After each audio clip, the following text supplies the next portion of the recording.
Primeiro, agradecer a presença dele, né? Porque a gente fez a live no dia 12 sobre game terapia e fisioterapia esportiva. E agora a gente tá na parte 2, tá? A gente vai discutir mais algumas coisas, apresentar alguns conteúdos, alguns artigos e algumas evidências que a gente tem encontrado, tá bom? Então, o Vitor Mascarenhas, ele é fisioterapeuta, mestre em ciências da reabilitação e desempenho funcional. Agora tá tudo ok? Massa! Pela Universidade Federal dos Vales do Jequitinhonha e Mucuri, né? Ele é doutorando em Ciências da Reabilitação pela UFMG e ele é o criador do canal Fase Group, né? Que é um canal dedicado a falar sobre fisioterapia esportiva. E aí, Vitor? E agora tá me vendo Agora sim. direitinho? Agora Agora tá ótimo. sim? Primeiro, eu quero agradecer imensamente, viu? Sua presença aqui com a gente, você ter aceitado esse retorno, né? A parte 2, né? Parece coisa de Precisava, né? trilogia, vai ter que ter a parte 3. Vai ter que ter a parte 3, senão não é trilogia.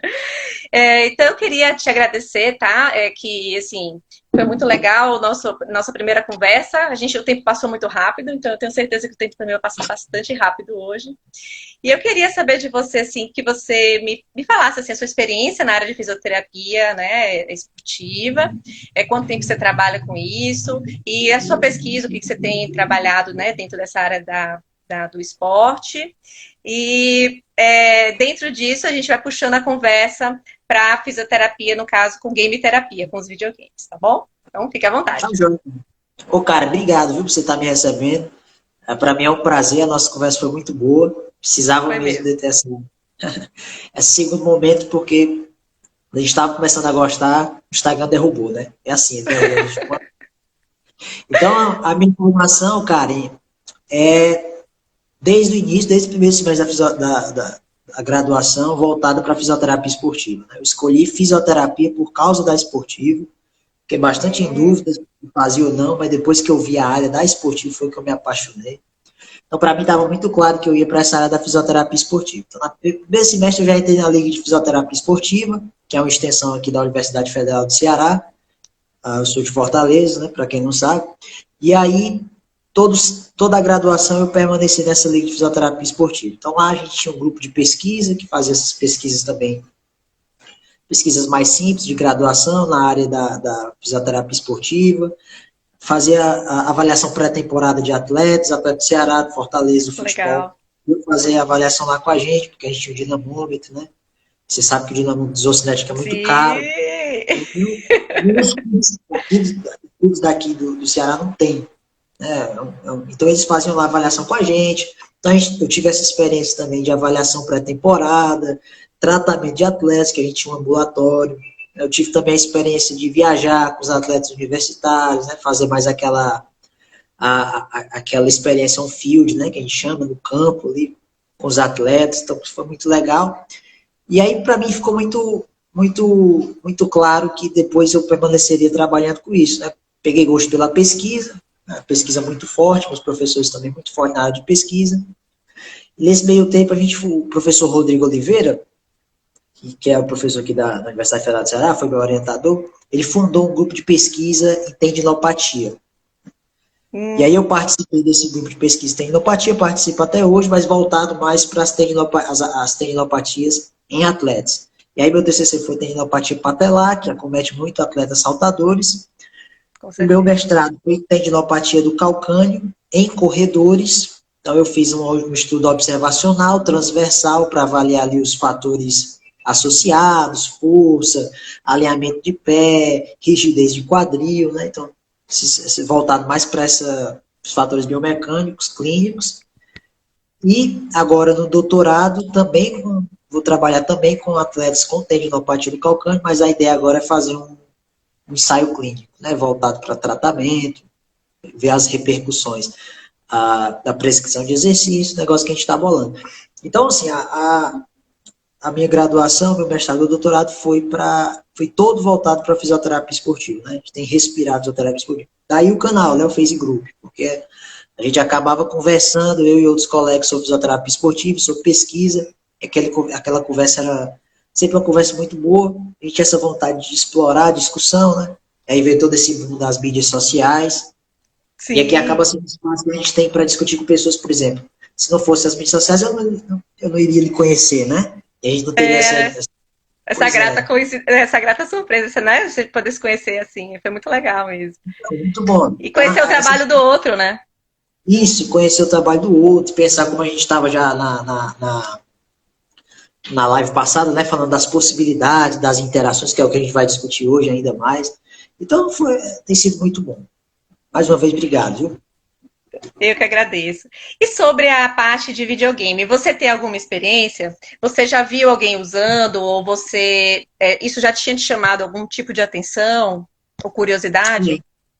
Então, eu era um gamer, né? Eu jogava muito RPG online, Ah, tá. computador, né?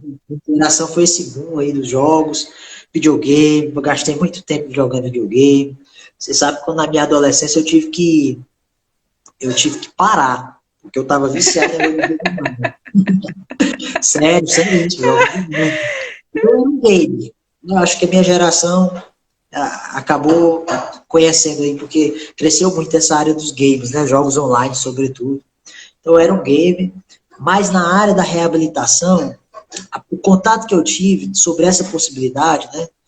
Bem superficial antes da nossa conversa, foi com o Nestor, que é meu colega do Face Group. Eu até falei com você para você, né? A gente acabou não Sim, aprofundando, mas ele trabalhava com essa área de tecnologia. Então ele sempre foi assim um outlier, né? Ele sempre pensava em coisas que ninguém estava pensando, é aquela inteligência criativa, né, que vocês sim. também entendem muito bem. Então ele tinha essa também inteligência criativa, de pensar. Obrigada, obrigada. Não, mas o assunto que vocês tratam é um assunto desse, né, que percebe as possibilidades. Né? Então ele era assim, ele tinha essa cabeça assim, que Essa pensava visão. isso, né, pensava, pensava fora da caixa, né. E aí ele sempre, o TCC dele foi um aplicativo de questionários que eu falei para você na área de fisioterapia que ele fez, aprendeu a programar só. É uma pessoa que você tem que depois conversar aqui A gente também. vai chamar, já tá na nossa lista aqui. O mestrado dele é com eletroestimulação transcraniana. Da Eu graduação já ele gostei, é. desenvolveu um dinamômetro de mão muito mais Muito barato. legal. Ele pensa assim, né? E aí teve uma época que ele falava assim, cara, ele falou isso para mim. Estava lá no laboratório discutindo, ele falou assim, ó, cara, a gente podia fazer um jogo para atletas com lesão de ombro. Né? Então a gente Uhum. poderia fazer. Aí um jogo, como assim? Aí a gente foi discutindo, né? Sobre não, você pode fazer um jogo com um atleta que tem dor de ombro. Aí de repente ele poderia realizar algumas atividades de maneira gradativa, prescrito pelo Uhum. fisioterapeuta, e fazer tudo isso dentro do jogo. Então, assim, ali foi a primeira vez que eu lembro de ter tido contato com esse assunto, pensado que isso fosse uma possibilidade. Acabou que isso não se desenvolveu, porque lá na UFC não é uma linha de pesquisa, então é uma coisa que se desenvolveu mais por causa dele, estava muito nesse sentido isolado, né? Mas foi ali que eu tive o primeiro contato. E aí ele está sempre já soltando ideias, né? Depois eu vi o seu E, Instagram e com a nossa e aí conversa. a mente abriu. E essa coisa de pensar em jogos, Vitor, é algo que muitos fisioterapeutas têm pesquisado. E eu trouxe aqui um artigo para você ver de um grupo que desenvolveu um jogo baseado nos jogos já comerciais que já existem, tá? Esse jogo aqui, ó, como eu falei para você, o Kinect Já Adventures, joguei, esse já joguei. jogo, já jogou, né? Esse jogo é um Já. jogo do Xbox e eu Muito usei bem. ele na pesquisa do mestrado e do doutorado para trabalhar equilíbrio, consciência corporal e postura, tanto nas crianças no mestrado como em idosos com Parkinson no doutorado. E eles pegaram esse tipo de jogo, que já existe, esse jogo comercial, e tentaram comparar, não só esse, mas um outro de esporte, também do próprio Xbox, compararam com um jogo que eles desenvolveram. E eu vou mostrar aqui para vocês, para você e para o pessoal, o que foi que eles fizeram. Eles pegaram idosos, olha só, não pegaram atletas nem nada disso, eles pegaram idosos saudáveis, Uhum. 16 idosos, e fizeram um estudo transversal, tá? Compararam, todos os idosos jogaram todos os jogos, por 3 minutos cada partida, repetiram 3 vezes cada jogo Legal. desse, e avaliaram, em pouco tempo, tá? E avaliaram o recrutamento muscular, tá bom? Se recrutava ou não o músculo. Aí eu quero te mostrar para você ver que em um dia de treinamento, É claro que trabalhou com idosos, mas é para a gente discutir aqui o tipo de ativação que aconteceu, tá bom? Então, eu vou virar aqui a imagem para você ver o resultado desse estudo. É um estudo de 2020, tá? É um estudo atualíssimo, de 2020 agora. Eu vou subir aqui só para você ver aqui, ó, o título do artigo, tá? É esse daqui, ó. Um novo jogo para trabalhar equilíbrio e ativação muscular, baseado em Exergame, né? Então, esse é um artigo agora de 2020, tá lá em cima, do Jornal de Reabilitação e Neuroengenharia. E aí, eles desenvolveram esses jogos aqui, que eles vão chamar para trabalhar força e equilíbrio. Desenvolveram um jogo de garagem, um jogo de tiro, um jogo de mira, né, também com vespas, e um jogo de pescaria. Então, tanto para trabalhar equilíbrio como para trabalhar força. E aí avaliaram esses idosos, e olha o que a gente vê aqui, e aí eu quero te mostrar essa parte do recrutamento muscular, né? Então, vou afastar aqui um pouquinho. Tá dando para ver? Tá sim. Esse primeiro ali é o Kinect Adventure, que eu já tinha te mostrado. Então, ó, esse azul mais escuro que tá aqui, ó, esse azul mais escuro é porque o tipo de contração chegou a mais do que 80% da contração voluntária máxima. Tá bom? Quanto mais escuro aqui, chegou mais na contração voluntária máxima. Essa parte aqui é que chegou a 60% a 80% da contração voluntária máxima. Essa verdinha mais clara aqui é porque chegou a 40% a 60% da contração voluntária máxima. E a partir daqui, a 40%, né, menor do que 40% da contração voluntária máxima. Esse que está em preto aqui. E aí, comparando o jogo do Kinect Adventure, ele observou a contração do músculo glúteo médio, vasto medial, vasto lateral, sóleo e o bíceps. E ele mostrou que nesse primeiro dia, nesse único dia de treinamento com idosos, você tem aí um nível de ativação que chega a moderado, né? Que chega a moderado desses músculos, tá bom? Em quase 15% do tempo. Maior parte da contração é com menor do que 40% da contração voluntária máxima. E os jogos que eles desenvolveram, por exemplo, o jogo de pesca e o jogo da garagem, que era para trabalhar também força e equilíbrio, eles chegaram em níveis muito parecidos com o Kinect Adventure, que já é um jogo comercial, que não foi desenvolvido para isso. Mas observe que, por exemplo, a ativação do glúteo médio nesse jogo de pesca, que era o jogo para trabalhar força, não ativou muito. Aqui o Kinect Adventure teve ainda ativação de contração voluntária máxima, passou por essa zona em algum momento. Nesse daqui, não. Mas teve boa ativação de vasto medial, vasto lateral, tá vendo? Muito boa ativação, durante um bom tempo. Né? E esse outro jogo da garagem, que era para colocar o carro dentro da garagem, então jogar o peso lateralmente, ativou muito bem o glúteo médio, né? Por conta das atividades laterais que eles faziam.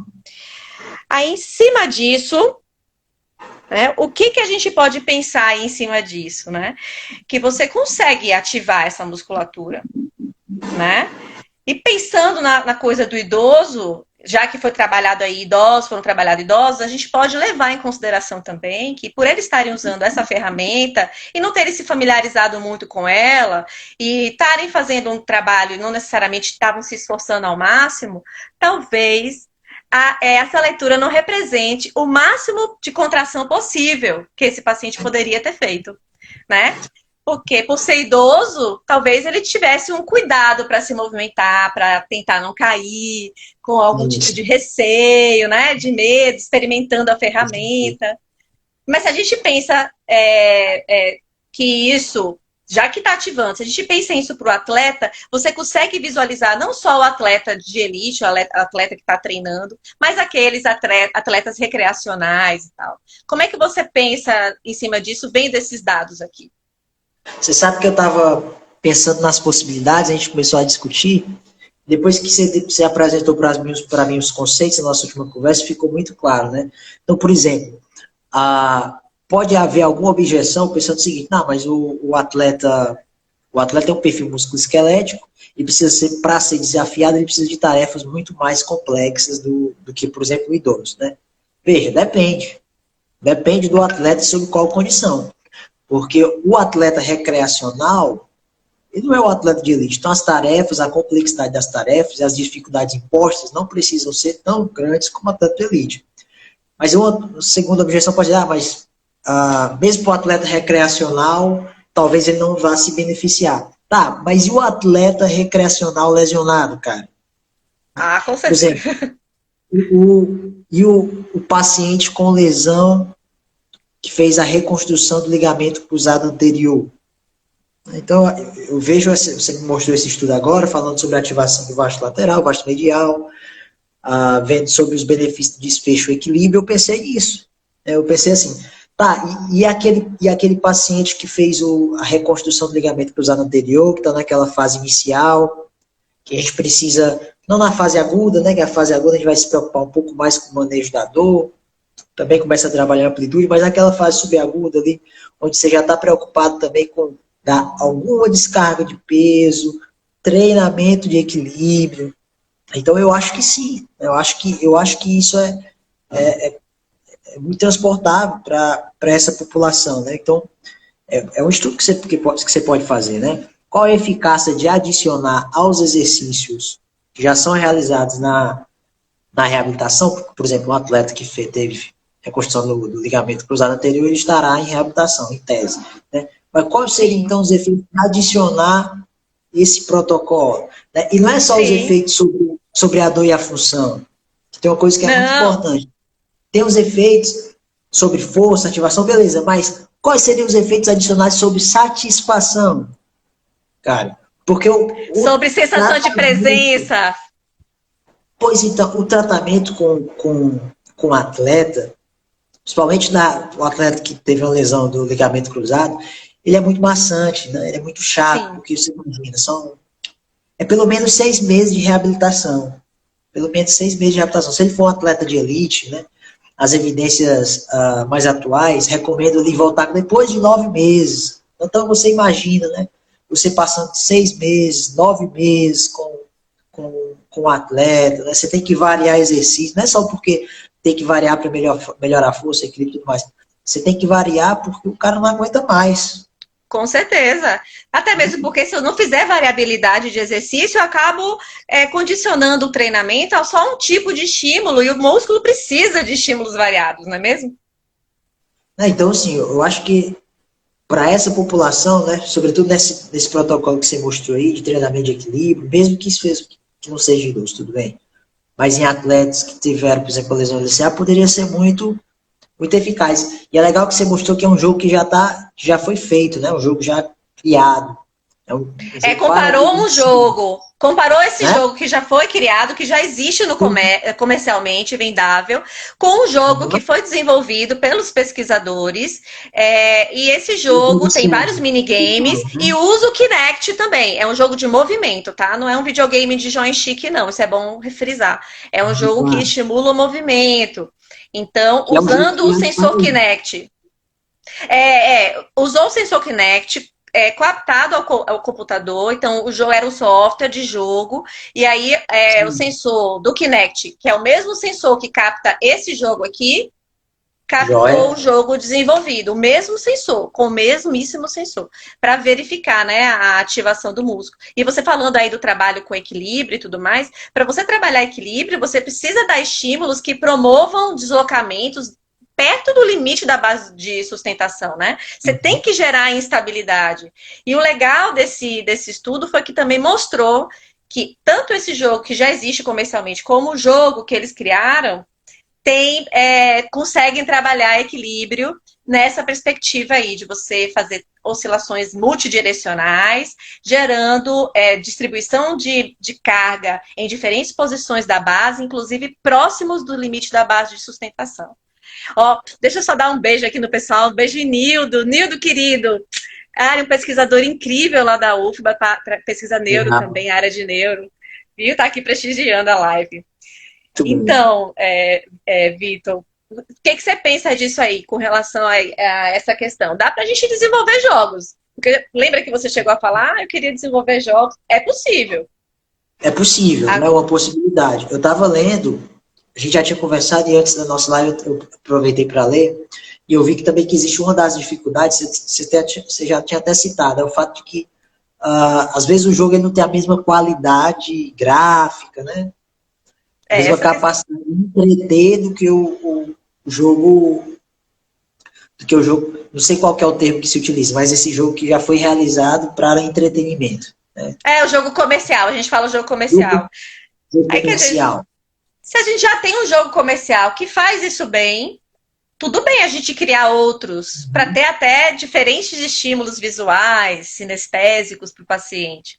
Tá tudo certo. Mas a gente pode começar, né? Nada impede da gente começar. As possibilidades são muitas, né? Eu acho que você estava falando aqui você falando e eu pensando aqui por exemplo, muitos atletas que sofrem a lesão do LCA são atletas adolescentes, né? Então é uma lesão altamente incidente em atletas, mulheres, adolescentes. E o adolescente hoje, acho que é uma população que pode se beneficiar muito, porque passa muito tempo na tela, né? Já é uma população que joga, né? Por natureza, que tem essa... Tem uma intimidade, né? Com esse tipo de trabalho. Então pode ser que o efeito até seja mais... Estou especulando aqui, né? Mas pode ser que esse efeito de engajamento também seja ainda mais eficaz nessa população. Então, assim, as possibilidades são enormes. Eu estou falando aqui de uma. Eu vou te mostrar outro jogo que foi desenvolvido, viu? Só porque você gosta dessa parte de desenvolver jogos, vou mostrar um outro jogo que foi desenvolvido com um dispositivo para esses pacientes que você falou aí, do pós-operatório imediato, que não dá para trabalhar com esses jogos comerciais ainda em pé, talvez. Talvez, viu? Eu ainda tenho minhas dúvidas, né? Talvez. Mas eu vou te mostrar um dispositivo que desenvolveram com o jogo. E eu vou mostrar os jogos para você entender como é que eles trabalharam. Joia, vai lá. Então, o dispositivo é esse aqui, ó. Tá vendo como é o dispositivo? Ele parece uma almofadinha, tá? É um aparelho, ó. Ele é um aparelho, é um sensor. Ele é um sensor de pressão. Ele é um sensor de pressão, tá? E aí, isso que tá na mão do paciente é um tablet, porque o jogo tá ali. Eu vou te mostrar como é o jogo.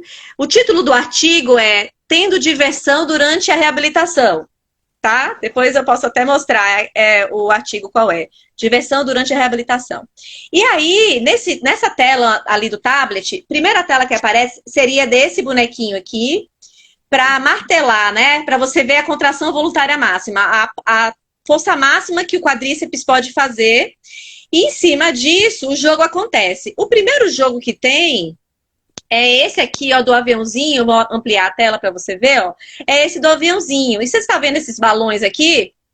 O balão vai passando, o aviãozinho vai passando nesses balões, o paciente tem que contrair mais, tem que contrair menos, ele tem que modular a contração para o jogo acontecer. Já vi que você ficou animado com esse dispositivo. Na posição, coloca a foto lá que você me mostrou.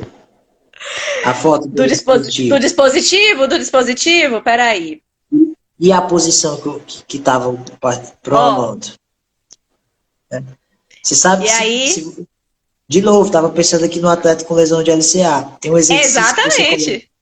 Uma almofadinha ali no calcanhar e pede para ele fazer a contração, gerando a extensão do joelho. Né? Ele vai fazer uma contração ali, sobretudo os músculos extensores do joelho, dos extensores do quadril. Um dos exercícios que a gente faz. Eu fiquei pensando assim, você pede para o paciente fazer essa contração, né? E aí é um biofeedback, né? E ele precisa movimentando. É muito legal. E aí, que tal esse? Não é muito legal esse? Então, não é um jogo comercial, é um jogo feito para fisioterapia mesmo, para trabalhar reabilitação. A gente chama isso de serious game, jogos sérios. São jogos sérios. Que de sério, na minha opinião, não tem nada, né? Mas ele é divertido. Para reabilitar, né? Ele é divertido. Então, um trabalho como esse, um dispositivo como esse, que é leve, que é de fácil acesso, de repente, pode ser facilmente adquirido por um hospital, para você reabilitar e você ter um serviço diferenciado, algo de ponta, com tecnologia. E é uma tecnologia que não é uma tecnologia de altíssimo custo. É uma tecnologia acessível.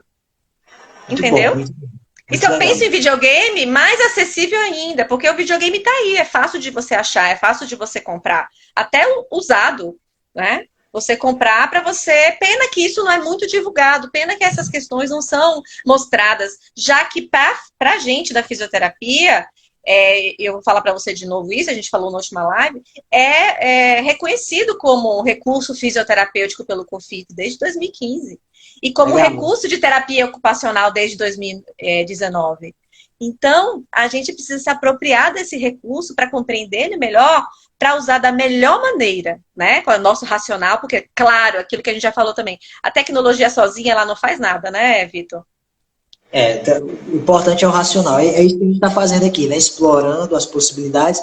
O paciente, o que é legal aí é o seguinte, o paciente virou de lado, você consegue trabalhar outra musculatura, né? Trabalhar abdutores, né? Coloca o paciente em uma outra posição, dispositivo entre as pernas, você faz adutores do quadril, né?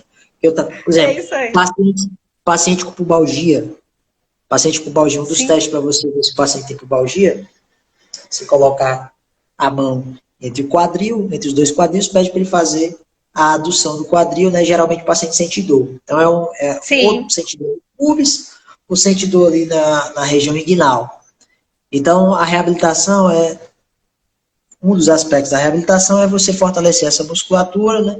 E avaliar também o quanto que ele sente de dor, isso é uma medida de desfecho, durante a realização dessa tarefa, né, que é a adução. Então, por exemplo, você coloca aquele dispositivo entre as pernas, você consegue fazer também eu acho que ele talvez consiga mensurar até em dados quantitativos a força, né? Porque ele mensura. Ele mensura. Quer que eu te mostre aqui? Ele mensura então, sim no... eu não te mostrei, mas eu vou te mostrar aqui, ó. Ele mensura assim, ele faz um gráfico, ó. Ele faz um gráfico da contração, ele faz uma medida lá, ó, do máximo de tensão. Ele mostra os picos de contração, tá vendo? Dá para você... Então, ainda serve como ferramenta de avaliação. Exatamente. E de uma forma bem didática para o paciente, né? Eu acho que fica didático para o paciente também entender, porque às vezes você faz um pedido desse, contrai dessa maneira, às vezes o paciente não compreende de pronto, né?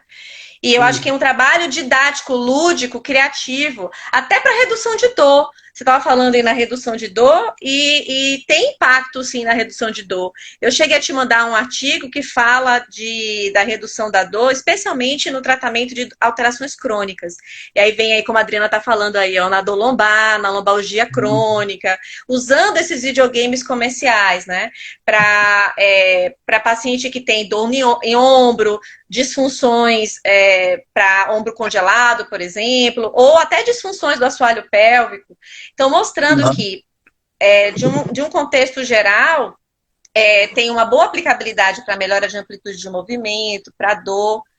E falando especialmente de dor, na dor crônica, né? Porque alguns estudos que fizeram com dor aguda, e aí é uma crítica, porque tem que ver como é que foi feito o treinamento com esses videogames, como é que ele foi utilizado, porque tem que ser utilizado numa medida onde o paciente consiga fazer o exercício e você consiga gerar uma dinâmica que não piore o quadro dele, né?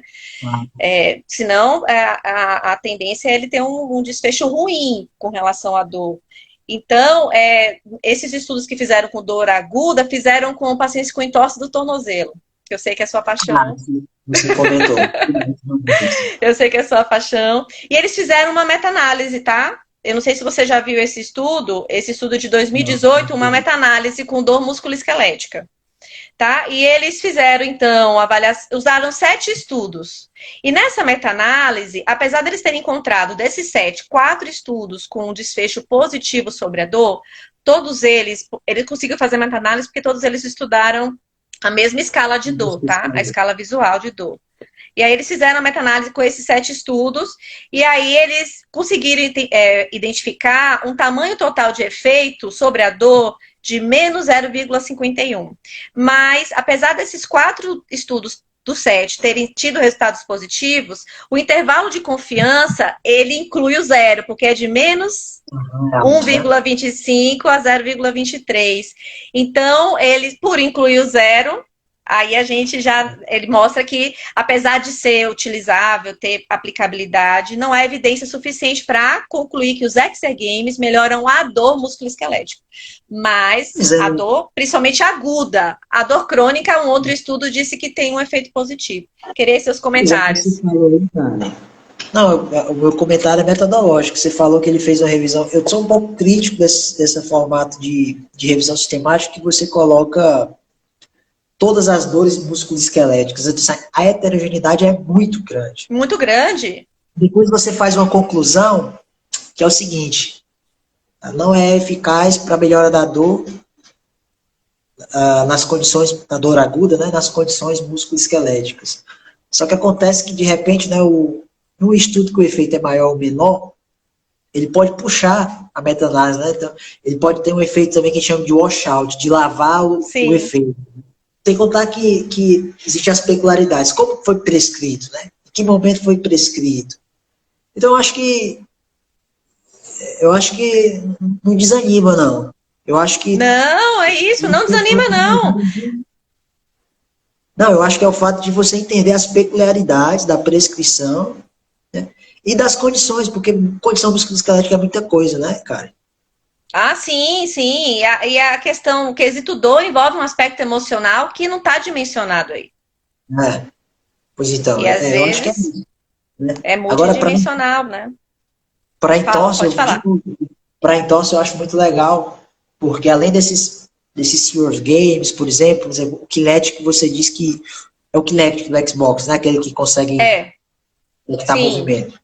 Eu imagino que isso. talvez É seja um possível, dos. é um dos, né? Imagino que você consiga, por exemplo, fazer um treinamento para...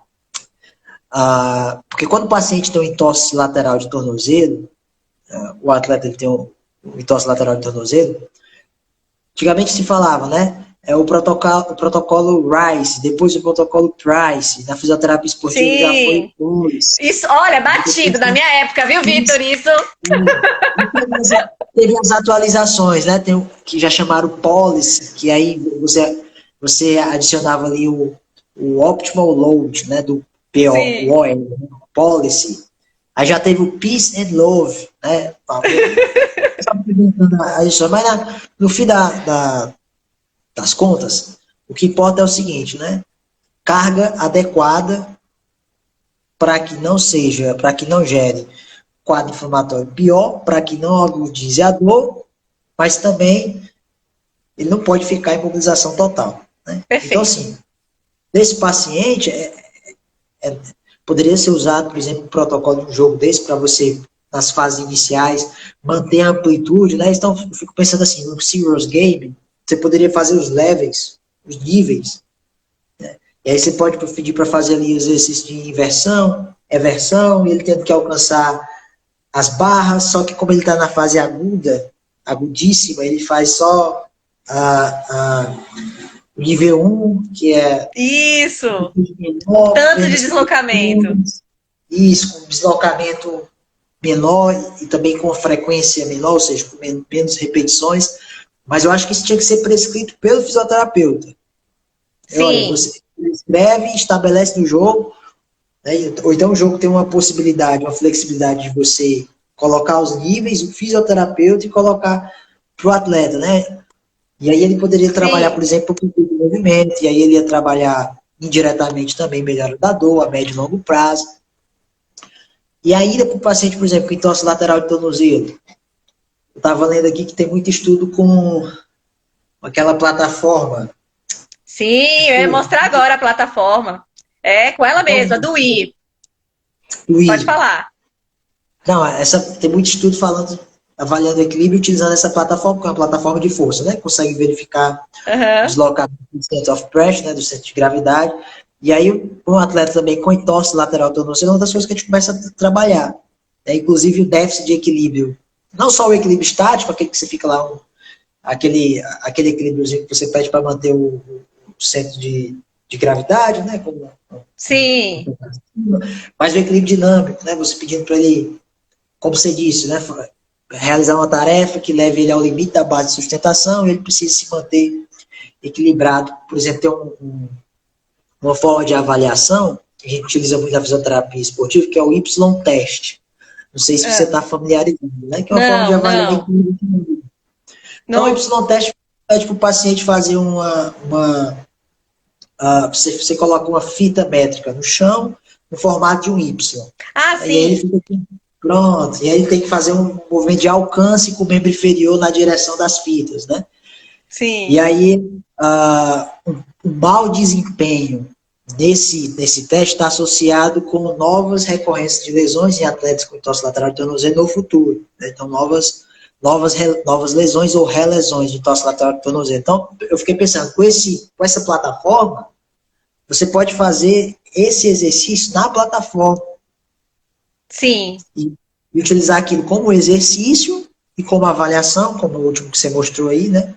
E aí, de repente, poderia ter um jogo, né? Que ele precisasse alcançar e mantendo a tarefa, né? Então, acho que... Mas já tem os jogos comerciais que fazem isso, tá bom? Eu tava tentando ver se eu achava o vídeo para mostrar para você.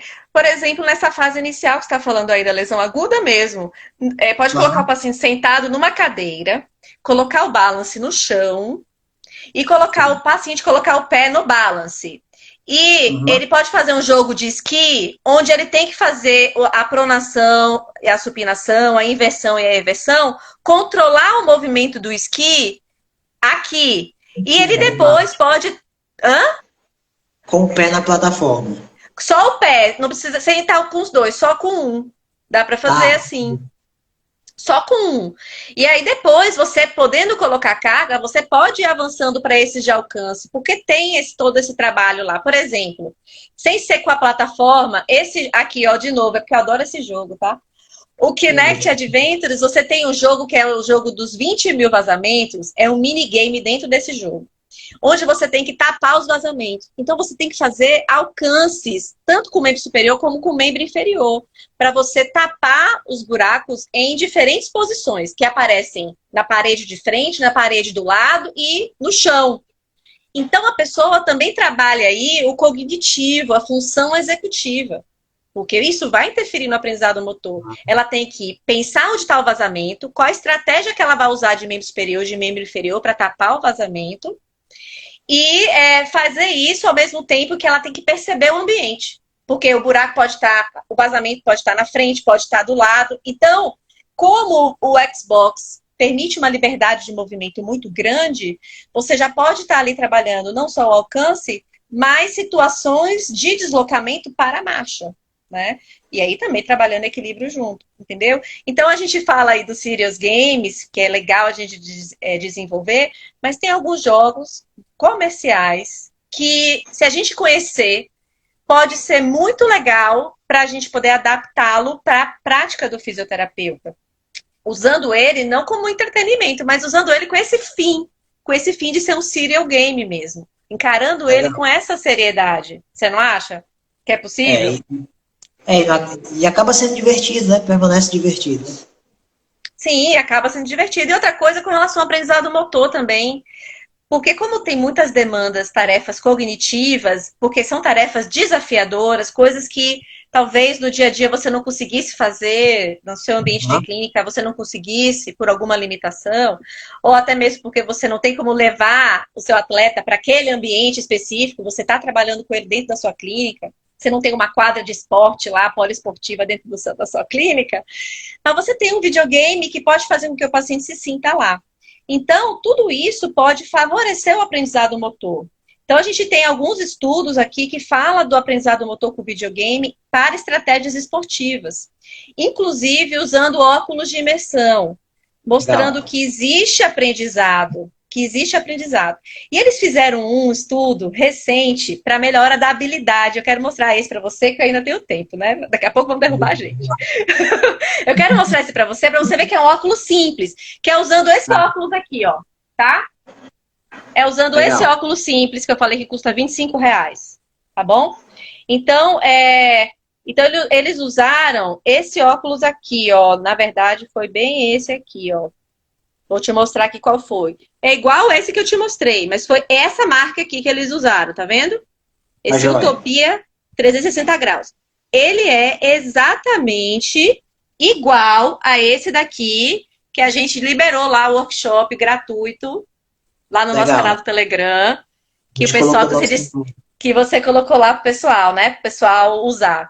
E aí, eles usaram esse óculos e fizeram o seguinte: eles pegaram, filmaram um jogo, as pessoas jogando, atletas de basquete, tá? atletas de basquete no nível universitário. E aí eles filmaram os atletas jogando para fazer uma filmagem 3D. Então, eles pegaram essa filmagem 3D e colocaram no celular. Então, alguns atletas treinaram os movimentos do basquete vendo em 3D no óculos.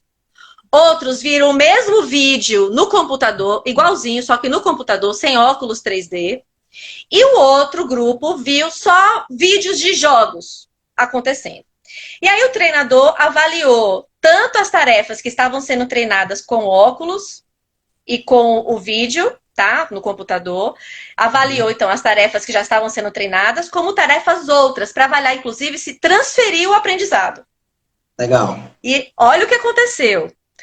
O grupo que conseguiu ter melhor pontuação, melhor qualidade técnica nos movimentos para tarefas que estavam sendo treinadas foi o grupo que usou óculos de realidade virtual para treinar aquelas tarefas e o grupo que viu as tarefas acontecendo no computador. Em comparação ao grupo controle que só assistiu os jogos de basquete, que era o grupo controle. E para transferência de aprendizado, ou seja, para melhor qualidade técnica de tarefas que não estavam sendo treinadas, adivinha qual foi o grupo que teve melhor desempenho? O óculos. O que usou o óculos 3D. Parece, e aí é a hipótese, parece que essa visão binocular, né, ela tem uma interferência nisso daí, porque ela ativa mais áreas neuronais para você conseguir elaborar a imagem, e essa área que elabora a imagem também é uma área motora. Então, talvez isso interfira no processo de aprendizado motor. Achou interessante ou não achou? Eu fico muito animada. Não, muito legal, muito legal. Você sabe que a minha orientadora aqui da UFMG, Juliana Ocani, trabalha também com essa parte de ciências do movimento, né? Com como que o movimento emerge, sistemas dinâmicos, aprendizado motor, né? E aí eu estava pensando aqui, eu fiz uma disciplina no doutorado com ela, falava sobre isso, né? Sobre as hipóteses. Então, assim, eu acho que talvez o fato do atleta utilizar o óculos, primeiro que ele permanece mais foco, né? Mais atenção. Menos distratores, tem menos distratores, né? Menos distração. Né? E aí, mesmo que a tarefa não seja idêntica à tarefa que ele vai realizar, que é isso que você fala da transferência. É uma coisa eu fazer no treinamento, outra coisa eu fazer durante a tarefa na vida real. Né? Eu acho que isso favorece também esse fato do foco, da atenção, a transferência. E você imagina, trazendo para o contexto da reabilitação do esporte. Né? Tem tudo a ver, porque a reabilitação esportiva, do fisioterapeuta esportivo, cara, ela não pode pensar só no desfecho, função e dor. O fisioterapeuta esportivo não pode se limitar, ele tem que pensar no desempenho. Porque o atleta está preocupado, principalmente o atleta profissional, o atleta de elite, ele está preocupado. No fim do dia, o que ele está preocupado é, será que eu vou performar como eu performava? Sim. O fisioterapeuta esportivo tem que estar com essa visão. Olha, o cara vai melhorar a dor, o cara vai melhorar a função, mas ele não pode ter um decréscimo de desempenho muito importante. Porque daqui a pouco o cara está lá no departamento médico e já está pensando assim, poxa, se eu, por exemplo, o atleta de futebol, se eu passar muito tempo aqui, já alguém vai tomar meu lugar, eu vou ficar no banco de reserva. Exatamente. Então, assim, isso pode ser uma estratégia, né? É isso, né? Então é isso que a minha conclusão é essa, falando aí, poxa, o cara pode, ainda ali no departamento médico, claro, respeitando as fases, tudo mais da reabilitação, já realizar uma tarefa que pode fazer com que ele, pelo menos, não tenha um decréscimo do desempenho. Então, perfeito. Pode ser uma hipótese, né? Será que a utilização da realidade imersiva...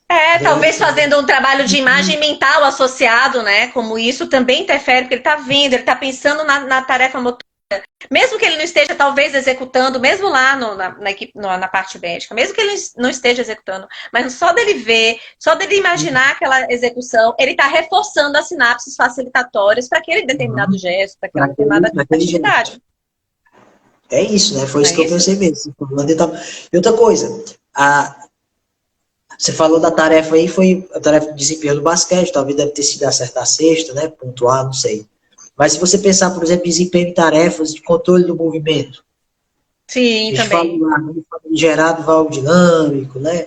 A queda Sim. pélvica.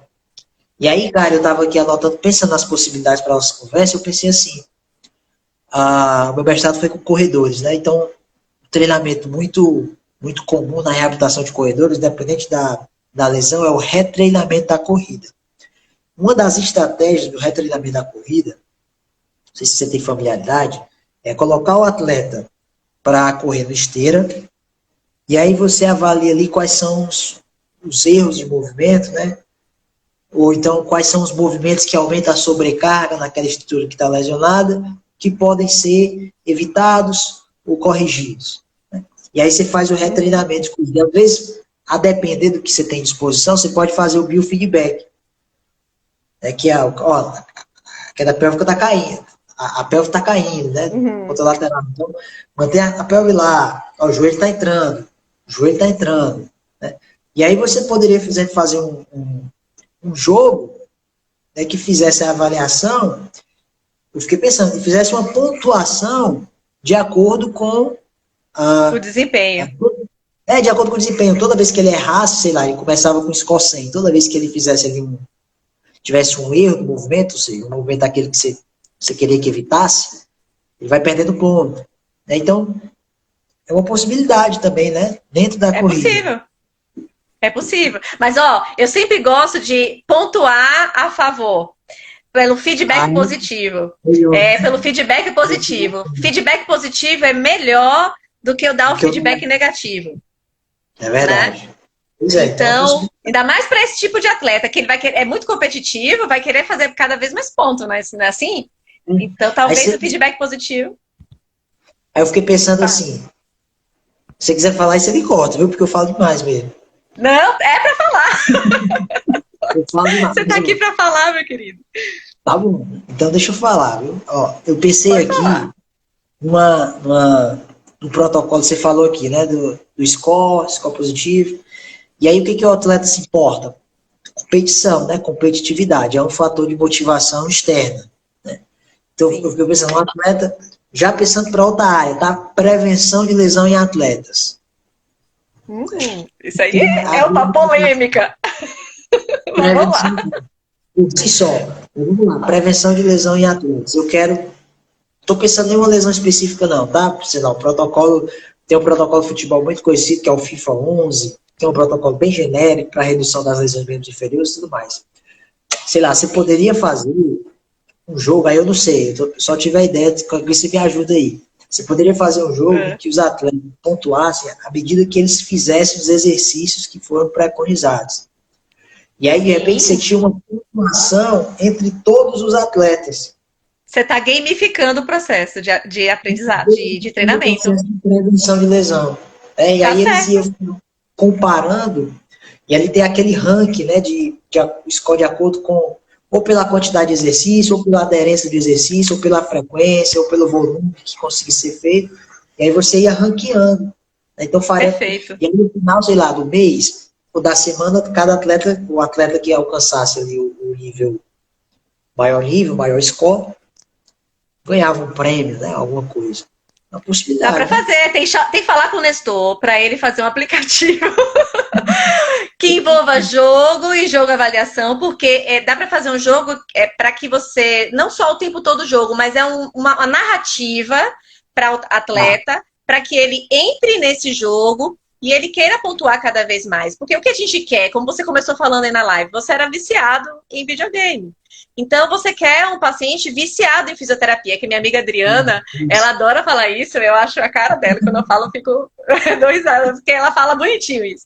Você quer um paciente viciado em fisioterapia, né? Então, e um paciente viciado em prevenção também a gente quer. A gente quer um atleta que faça todo o processo preventivo, que siga a risca. Eu acho que gamificar isso aí, eu acho que pode ser um diferencial, eu acho que é possível.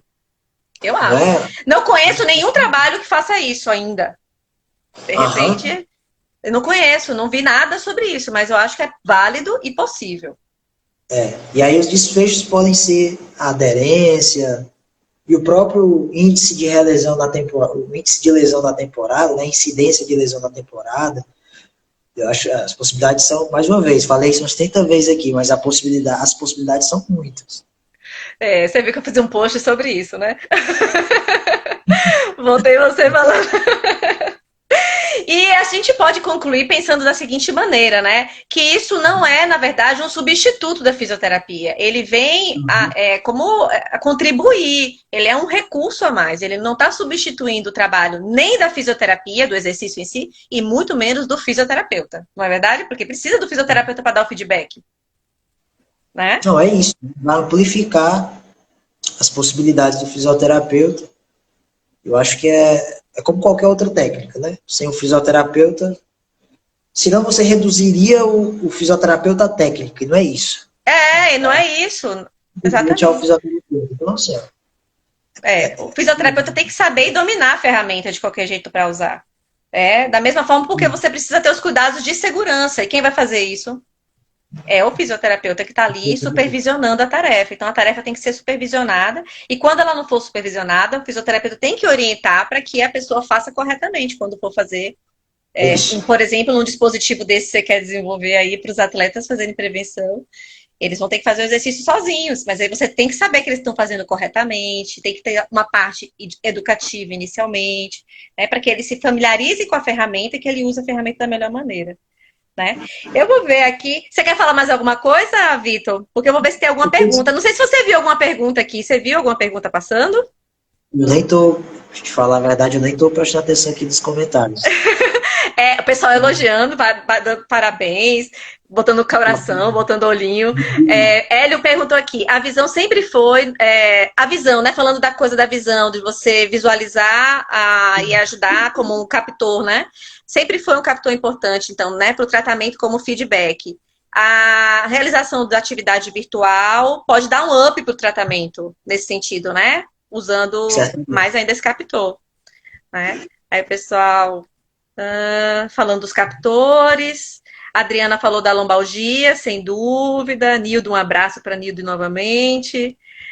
Um abraço para todo mundo. O pessoal acenou, mas acho que o pessoal foi interagindo, foi entendendo que a proposta é essa mesmo. Acho que tem muita coisa para pesquisar e desenvolver. Sem dúvida, é uma área que está crescendo. A gente vê meta-análises com artigos ainda muito misturados, né, Vitor? Acho que a gente... Sabe o que eu estava pensando também? Eu escrevi aqui outra possibilidade. Eu vi que existem jogos para melhora, por exemplo, da ansiedade.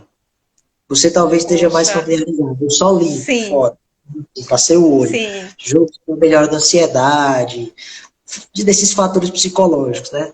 Tá muito claro na fisioterapia esportiva que a lesão ela emerge. Ela é multifatorial, ela emerge na interação de fatores biomecânicos, comportamentais, de treinamento. Né? Os fatores de treinamento são os mais importantes, mas esses fatores comportamentais, psicológicos e biomecânicos são modificadores, né? e podem aumentar o risco, tornar o atleta suscetível. Aí eu fiquei pensando, eu vi que já existem esses jogos para melhora. O jogo por si só ele já gera uma melhora. Da ansiedade, melhora. Então, eu fico dizendo, às vezes tem um atleta que está lá no departamento médico, e é isso que eu te falei, né? O cara está preocupado, poxa, será que quando eu voltar da lesão eu vou voltar a performar? Será que eu vou voltar no desempenho que eu estava? Será que o clube vai me mandar embora? Né? O próprio fato de você estar ausente das atividades esportivas é um isolamento, né, que faz com que você sinta mal. Então, assim, existem esses jogos, pelo que eu vi, parece que existem esses jogos também para melhora da ansiedade que você pode aplicar. Tem. Nesses óculos de realidade virtual mesmo, Vitor, nesses daqui baratinhos, que você baixa no celular, os jogos, tem para relaxamento, tem estudos belíssimos, com mulheres mastectomizadas, melhora de 30% a 20%, assim, significante mesmo, melhora significante da ansiedade e da depressão. Então, eu não tenho dúvida nenhuma que pode ter uma influência muito positiva nos atletas para essa questão. Tem também para os idosos, ansiedade para queda, então idosos com Parkinson, que com a ansiedade a gente aumenta muito a chance desse idoso cair. Então, o tratamento com o jogo, com realidade virtual, ele tem esse componente emocional forte. Eu acho que, dos recursos de fisioterapia, eu acho que é pouco palpável a gente dimensionar o aspecto emocional daquela determinada ação nossa. Mas com o videogame fica muito mais palpável essa dimensão do emocional no tratamento. Na minha opinião, tá? Eu vejo isso.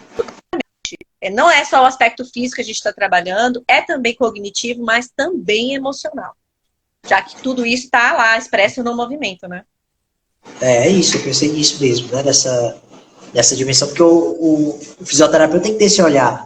Né? Você não vai tratar ansiedade, não vai tratar depressão, mas são fatores que podem tornar o atleta ainda mais suscetível para uma lesão, né? Pode impactar na adesão do tratamento, porque o atleta desmotivado não é um atleta que irá realizar aquilo que você pede, né? Se fizer, vai fazer meia boca. Então, eu acho que são as possibilidades.